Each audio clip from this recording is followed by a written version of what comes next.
গুনে গুনে ৬ মাস পর বিশ্বকাপ প্লেয়ার গোছানোর কাজ সেরে নিচ্ছে দলগুলো, আর সেই কাজে কিছুটা স্বস্তির নিঃশ্বাস ছাড়তে পারেন ব্রাজিলের coach Carlo Ancelotti. Vinicius Junior, Joao Pedro, Estevao উইলিয়ানরা এখন বেশ ছন্দে। হেক্সা মিশনের আশাটাও হয়তো এবার পূরণ হবে। রিয়াল মাদ্রিদের হয়ে আলো ছড়াচ্ছেন ভিনিসিয়াস জুনিয়র, চেলসির হয়ে নিয়মিত গোল করে যাচ্ছেন হোয়াও পেদ্রো আর এস্তেভাও উইলিয়ান। বার্সার সময়টা বেশ ভালোই কাটছে রাফিনিয়ার। ইউরোপিয়ান ফুটবলে ব্রাজিলিয়ান ফুটবলাররা যে দাপট দেখাচ্ছে তা কাজে লাগাতে পারবে ব্রাজিলের হয়ে বিশ্বকাপে। ব্রাজিল জাতীয় দলের ফর্মটা অবশ্য সন্তুষ্ট হওয়ার মতো না।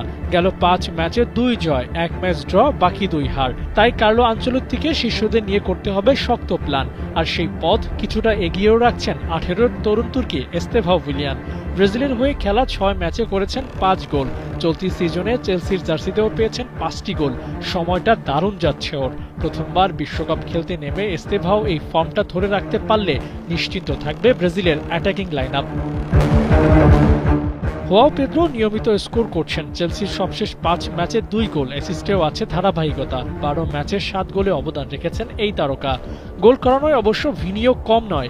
অলিম্পিয়াকোসের বিপক্ষে জোড়া অ্যাসিস্ট করে বর্তমান মাদ্রিদ দলের সবচেয়ে বেশি চ্যাম্পিয়ন্স লিগ অ্যাসিস্টের মালিক বনে গেছেন ভিনিসিয়াস জুনিয়র। এমন ছোট ছোট পরিসংখ্যানগুলোই বিশ্বকাপে ভালো করার অনুপ্রেরণা যোগাবে। গেল ২৩ বছরে ৫ বার হেক্সা মিশনের মাঠে নামলেও শেষ পর্যন্ত তার হয়ে ওঠেনি।